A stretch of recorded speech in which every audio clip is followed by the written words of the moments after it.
Breaking news! Undersecretary Claire Castro nakaranas ng matinding protesta at pagkagalit mula sa mga Pilipino sa Canada. Narito ang buong detalye.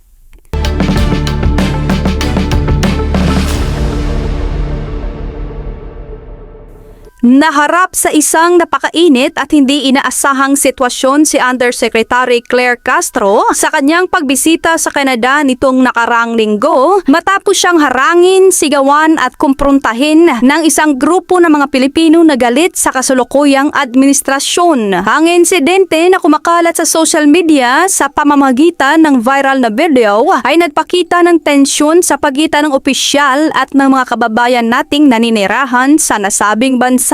Ayon sa mga saksi, naglalakad si Yussi Castro patungo sa isang opisyal na pagpupulong nang biglang harangin ng ilang mga demonstrador ang kanyang dadaanan. Ang mga nagpoprotesta ay kinabibilangan ng mga overseas Filipino workers or OFWs at iba pang residente ay nagsimulang maglabas ng kanilang saloobin sa pamamagitan ng malalakas na sigaw at pagbatikos. Sa isang maikling pahayag na inilabas ng tanggapan ng Undersecretary ilang oras matapos ang insidente, kinundina nito ang naging trato kay Undersecretary Castro. Ayon sa pahayag, ang anumang anyo ng karahasan at pambabastos sa isang opisyal ng gobyerno na nagsasagawa lamang ng kanyang tungkulin ay hindi katanggap-tanggap. Binigyang diin din ng departamento na ang layunin ng pagbisita ay para mapabuti ang serbisyo at makipag-ugnayan sa mga komunidad ng Pilipino. Sinabi ng tagapagsalita na handa silang makipagdialogo sa mapayapang paraan, ngunit hindi sila magpapaunlak sa anumang uri ng agresyon o pagrahas. Dahil sa dami ng mga nagprotesta, napilitang kansilahin ni Yussi Castro ang ilan sa kanyang mga nakaplano ng pagbisita sa komunidad upang matiyak ang kanyang seguridad. Bagamat mabilis na nakalayo ang opisyal sa tulong ng mga lokal na otoridad sa Canada, kitang-kita sa mga larawan ang kanyang pagkapahiya at pagkagulat. Ang grupo ng mga Pilipino sa Canada ay nagpahayag na hindi sila titigil sa kanilang panawagan hanggat hindi mapatalsik bilang presidente si Bongbong Marcos.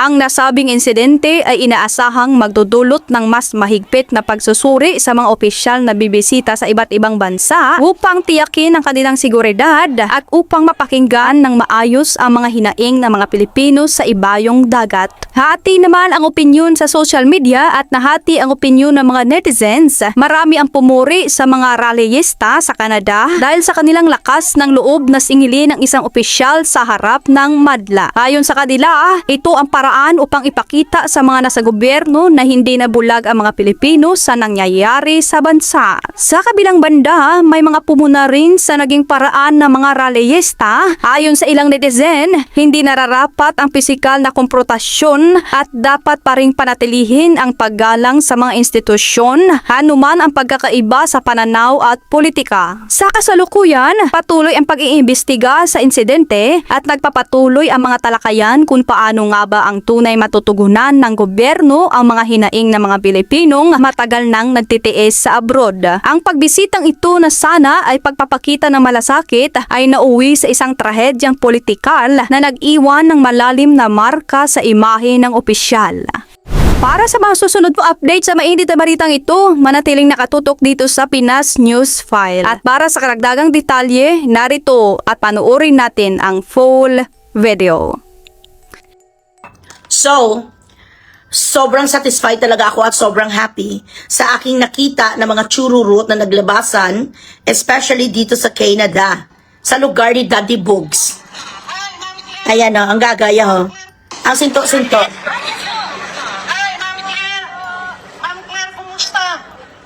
Pwede mong sabihan yung president natin? Patuloy na imbestigahan ang flood control. Ang flood control, ibalik ang pera. Binibili nyo na lahat ng mga congressman, mga senador, at ang mga system. Mahiya naman yan. Mahiya. Mahiya sa pera ng Ayan, si Claire Castro. You shit lady. You are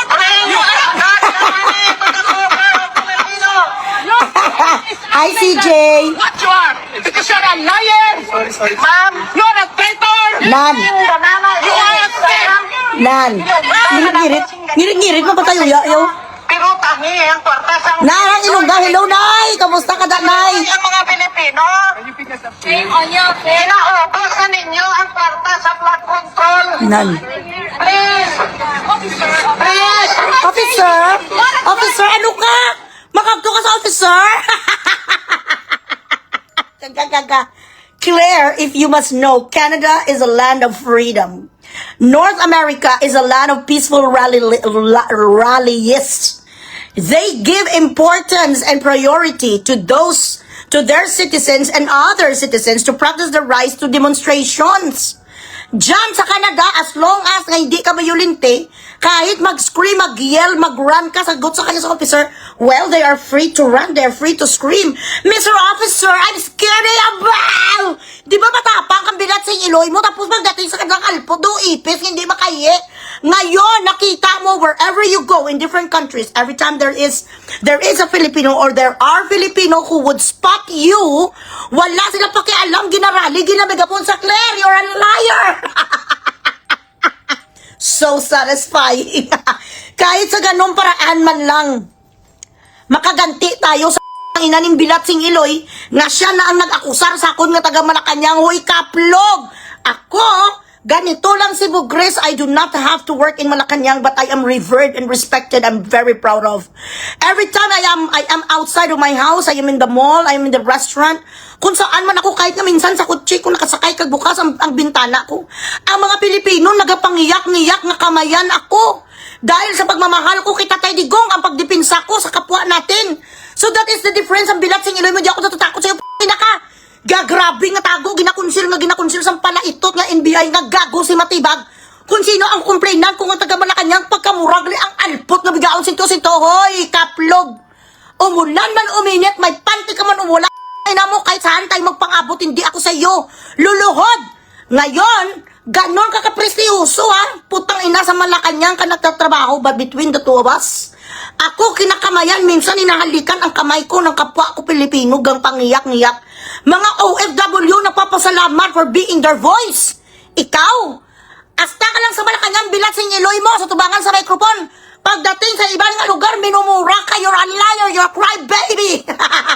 Shame on you, what a shame. Ginaganon ka. Ginamigapon ka sa kapwa mo Pilipino dahil putang ina kayo ka magnanakaw. Satisfied talaga ako guys. So, hindi na ako galing nagutom. Ayaw ko na kumain ng breakfast at lunch.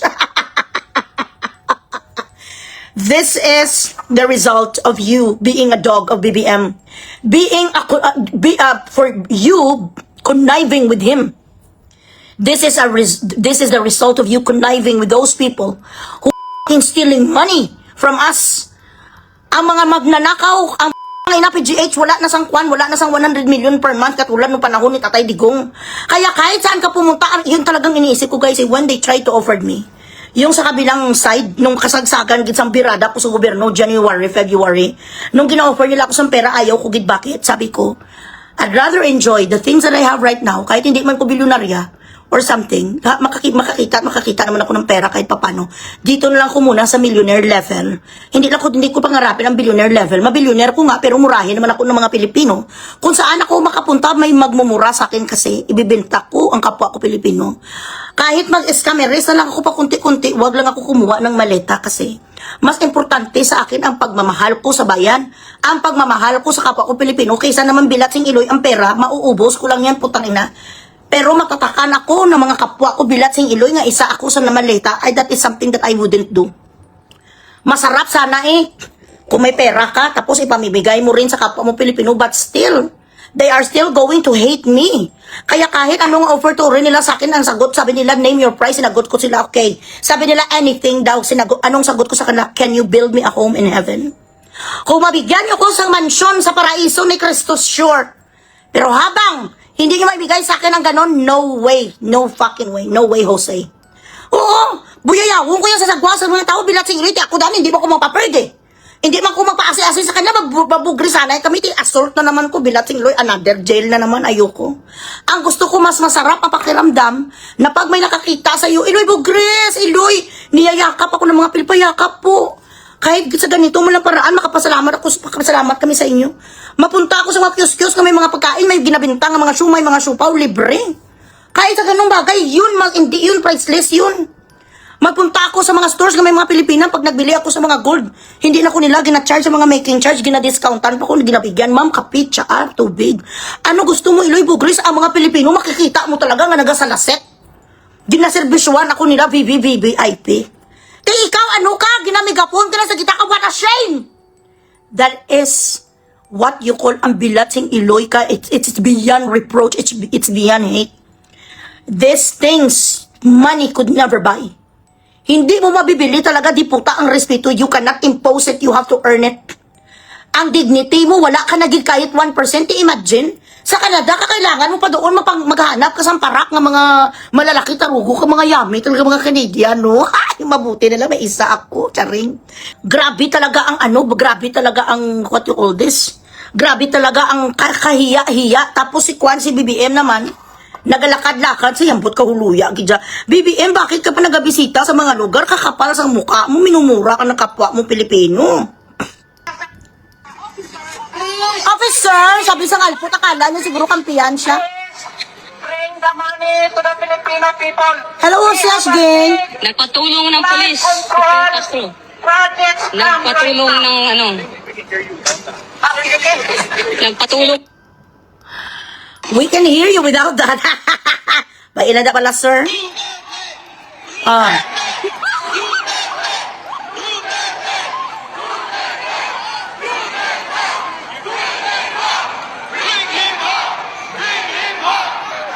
Walang mababae!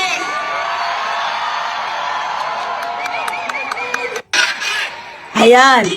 You know, seeing this crowd chanting the name of Tatay Digong, you would come to thinking that you need to be that fucking of a shitty president for these people to rant the name of the ex-president and not yours. Instead of yours. So what does it tell you, BBM? Kahit saan ka magpuntang ginasigaw, Tatay Digong, Duterte, ayala, sa'yo wala. BBM resign! BBM resign! Ay, bilat sa Iloy. Ay, kung na kuya, total marami ka naman ninakaw. Bumaba ka na lang sa pwesto mo. Lahat ng mga tao, ginasuka ka kahit saan ka pumunta, sinusuka ka. Bakit hindi ka na lang mag-step down, i-enjoy na lang ang mga ninakaw mo? Go on a fucking cruise the Caribbean. Kasama ang mga diputa mo nga mga aso. Siyang presidente, tapos ang ginasigaw, Duterte, lang nakakaya. Ay, ako, I would be so ashamed. I would rather hide in fucking abyss than, walk around cities and people doesn't fucking like me, not a single bit. Bakal ng mukha! Ang pangit mo! Haluon ang mga Pilipino! Oy, ang mga Pilipino! Claire, Ninyo ang kwarta sa flood control! shame on you, anti-Claire. Officer! What a cry, baby! What a cry, baby! Bring the money to the Filipino people! We have a big flood control projects come right now!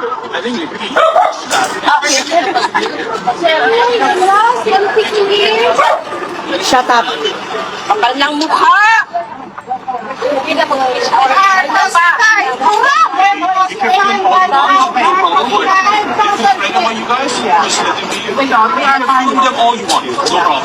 You can scream all you want, no problem. Sabi ni officer na gwapo.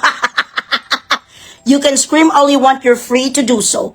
Canada is the land of the free. Katulad ng Amerika, they could practice their rights as much as they want. They could express their feelings, their emotions, their opinions. Minumurang ang nila kanilang Prime Minister, ikaw lang. Ay, gaga. So sa lahat dyan ng mga OFW natin sa Canada, I salute you for fighting on behalf of everybody in the whole world. On behalf of all Filipinos, maraming salamat talaga kat binugres nyo ning alpot ning bigaon na isa sa mga nag-aapi sa atin bilatsing Iloy. Sa sunod, pag nakita nyo sa pasimple lang kayo, tumai kayo bala sa plastic tapos itapon sa katustat sabay takbo. Ay, Diyos ko. Ay, kung ako madalagan, kuya guys, kung ipakita ko na ako, I feel ashamed, matakbo, kuya, bala na. Mr. Officer, ano? Akala mo sa Canada kukunin sila, hindi na Arab country, gaga. It is allowed in that land to scream, to yell, to demonstrate. Pwede na daya sa Canada, hindi mo alam kasi tanga ka eh. Hindi ka naman nila ginapitik, wala ka naman nila ginasabunutan ang buhok. Pag gusto na daw sila yayaw-yaw, they do not call it as a harassment. They call it as an expression of their feelings and emotions and everything. Hello, Misty Abby. Oo. Abi, siguro machichila sa ro. Ay, hindi machichila sa ro ang mga dalagu-tarugo nga mga green eyes. Ang mga kinidyo officer, anong sagot sa kanya? Ang sabi sa kanila, you can scream as much as you want. You are free to do so. Huwag lang kayo maging violente. Okay. Ay, kung nara, pag-agusan na, alpot, bidaon. Bilat si Kinoy, kawatan ka. Sinto, dumugay. Dali, di ba lang? Madumugay ta. Ay, pungkuan ko siya guys, asol ko sa Canada ko, bitang puyungon ko gid siya. Siyempre, pag tinampuyong ko pag sinampal ko siya, masapalan kaming dalawa kami ang makulong. Tapos doon sa kulungan, doon ko sa ingud-ngud, sa iniduro, ang bilat sing iluya. Siya nang complainan ko, yung announcement nila, sa tawag ni, taga Malacanang nga nag-akusa sa ako, natubala, naging patawag ko sa mga ihudi nilang, ginsapina ko sa NBI, hindi nila gusto sabihin sa akin kung sino ang complainant ko kayo, hindi kot karon sang abogado ko si Attorney Kaiser. Kung sino ang aking complainant, ang bilat sing iloy, ang alpot pala, you cannot take a punch. You are in the public. You're supposed to be criticized by us. Ay, ang kwartang diputa ka nga ginabda mo galing sa amin. Dapat lang nga mag-complain kami. Pag hindi na kami satisfy sa iyong trabaho nga alpot kay, wala gid kuya sinukler gakurog. Ano pa guys ang balita? So, titingnan lang natin kung ano mangyayari ang INC. Magrarayo talaga yan the moment naging pusas nila si Marcoleta. Remember, this plunder is when you use funds that came from criminal activities, especially if it came from funds from the government. Katulad kay ERAP. Sa ERAP noong una impeachment, na-impeachment siya dahil sa plunder case. Dahil ang pera na ginamit niya or ang pera nga ginmaket niya, 80 million, galing yun sa gobyerno. Dapat ma-establish ni sa mga ihudi nga si Rimulya na ang donations kay Marcoleta came from the government. Paano mag-came from the government funds kay Mike Defensor? Hindi naman si Mike Defensor taga-government, siya ay isang pribadong tao. So dapat establish nila yan. Ito lang masasabi ko, the moment naging pusas nila si Rodante Marcoleta, that's it. Magugulo ang mundo. Hindi na yan magkuha ng INC, magpasugot. They will not allow that Senator Marcoleta is going to be jailed. They will not allow it. Sukdulan na, PBM. Yan ang message dyan ng civil disobedience yan dahil sukdulan na. Correct. Yung pinanggagawa mo. Bagsak na ekonomiya, you're a failure, BBM. You're a failure, President. Hindi ka na naawa sa mga Pilipino. Hindi ka na naawa. Attorney, sinabi po kanina sa press conference din po ng Palace Press Officer Claire Castro na pinagtataka ni Pangulong Ferdinand Marcos Jr. kung bakit kinakailangan pang maglunsad ng malawakang kilos protesta ang mga miyembro po ng INC at itong iba pang grupo dahil lamang sa kinakaharap na kaso ni Senator Marcoleta. Hindi nga dahil lang kay Marcoleta. Dahil sukdulan na. Sukdulan na yung pinaggagawa mo, BBM. Nagtataka ka kung bakit may civil disobedience at bakit sila nagralali bilat sing iloy? Nagtataka ka? Tingnan mo naman kung ano kabulusong ekonomiya sa Pilipinas. Hindi mo masolve, you cannot address flood control. Para matabunan sa flood control, impeach mo si Sara. Ang nagbigay sa iyo ng pwesto si Sara, walang iba. Nagtataka bilat sa iloy ko pabuang-buang palagi ang addictus, benedictus. Hindi mo alam kung bakit nagaganito ang mga tao. Ano kataas ang unemployment? Ano di puta kataas ang tao na namamatay dahil hindi sila mabigyan sa tamang medisina? Wala budget ang PGH, ang mga tao naganakaw, nagpuputa. Nagpupusher dahil walang trabaho, and yet you wonder why. Nasa iyo at sa mga diputa mong alipures bilat sing iloy. Lahat nga pera, you owe 13 trillion pesos in loans. In different sectors and countries. Tapos nagtataka ka kung bakit nagrally ang INC. Puta ka! Anong na siya nga klase bilat sing iloy man? Dupermi na lang siya nagkapabuang-buang, wala akong alam. Hindi ko alam anong ginawa ni Romualdez. Hindi ko alam kung bakit may nakawan bilat si Liti. Anong ginagawa mo? Presidente ka right under your nose. You don't fucking know what's going on. Hindi ka pwede mag-deflect ng ganun, BBM. Alam na ng mga Pilipino na ang purpose mo being president is to fucking take money from us. Still. Wala ka sang anything na legacy na maiwanan. Wala ka sang ini-enforce na isa ka batas na ang mga tao magkaroon sang peace and harmony. Wala pagkain putang ina ang mga tao na ilagay sa mesa nila. Ang taas-taas ng mga taxes Bilatsing Iloy, puro kayo magnanakaw si Recto, si Langdameo. Ang lahat na nagbigay sa iyo ng donasyon ng eleksyon, binigyan mo ng pwesto tapos lahat sila nagnakaw sa amin.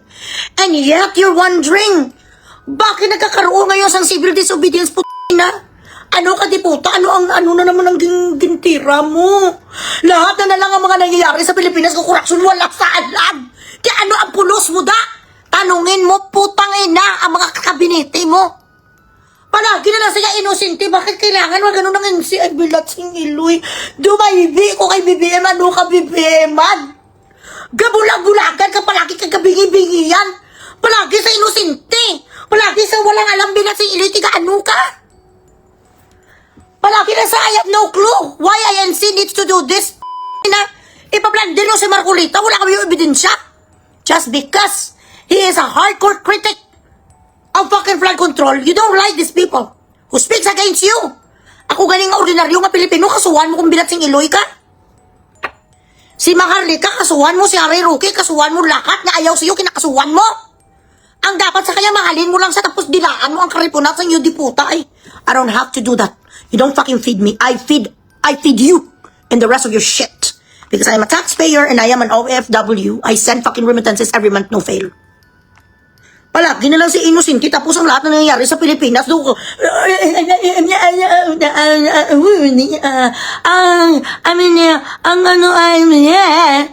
ka nga makapagsalita ng diretsyo. Ayan naman niya nga klase presidente, Bilatsing Iloy ni man. Ang mga nangyayari ngayon sa mga ang panahon ngayon baka may matumbang mga kaway. Ano kayo mo man? Sobra ka pa mo Bilatsing Iloy kaya sa mga mal. Kakasalita ya. Hindi ka ba mo salita? Bilatsing Iloy. Mayo pa si Amy Marcos na nagpresidente. Sa totoo lang. Palagi lang hindi niya alam kung ano nangyayari sa Pilipinas. So what are you doing there? If you are that clueless, what the correct? Maraming salamat po sa panunood. Manatiling nakatutok lamang dito sa Pinas News File para sa mga susunod na balita na ating tatalakayin.